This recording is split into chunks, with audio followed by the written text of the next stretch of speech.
¿Qué tan poderosos son realmente los medios de comunicación para manipular al ser humano? Desde sus comienzos, los medios de comunicación han sido utilizados como herramientas poderosas para influir en las opiniones y comportamientos de las masas. ¿Y cómo pueden moldear nuestras percepciones de la realidad?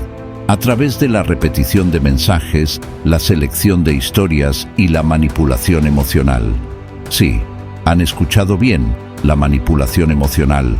Los expertos advierten sobre los peligros de esta manipulación mediática.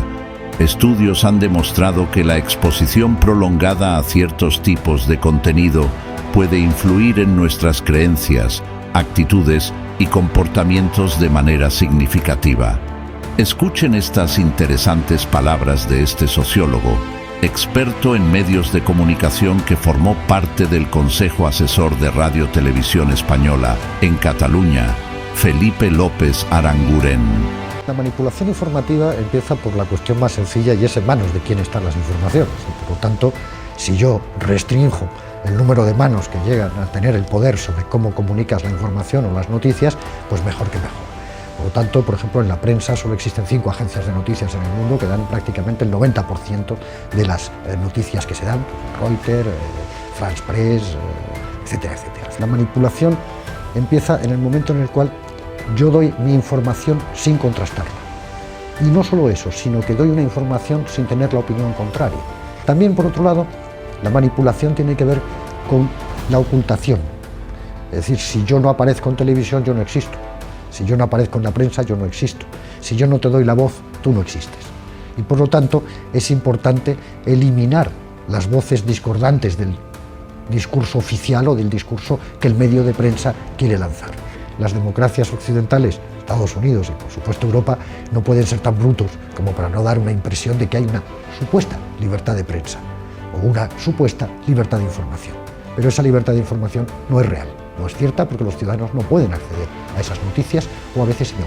Como vemos, la mayoría de los medios de comunicación del mundo están controlados por un número limitado de corporaciones o empresas globales. Sí, lo han oído bien, en todo el mundo.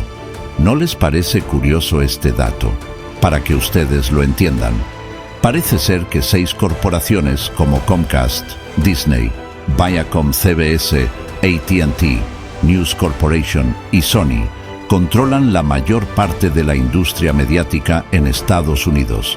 Estas corporaciones no solo poseen múltiples cadenas de televisión y estaciones de radio, sino que también tienen participaciones significativas en la producción de películas, la edición de libros y la distribución de noticias.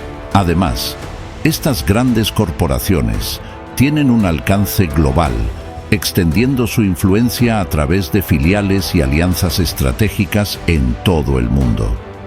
¿Y por qué es importante este detalle?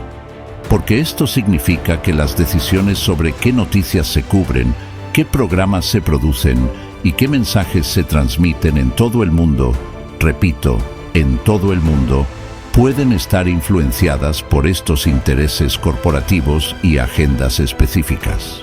Entonces, ¿cómo podemos protegernos del poder de manipulación de los medios de comunicación en términos informativos? Primero de todo, ser conscientes que existe este control corporativo mediático mundial. En segundo lugar, mantener un sentido crítico, cuestionar la información que consumimos, aunque ésta proceda de fuentes aparentemente oficiales, y buscar opiniones diversas y contrapuestas en otros medios alternativos. Como decía el visionario escritor George Orwell, el control de la información es el control del poder. Ahora bien, me temo que la manipulación de los medios de comunicación va mucho más allá del propio mensaje que transmiten. Para saber cómo pueden manipular al ser humano, esta vez a través de las frecuencias de emisión de los medios, les invito a ver la segunda parte de este vídeo, donde podrán profundizar en este inquietante tema. Y de nuevo, gracias por ser parte de esta comunidad.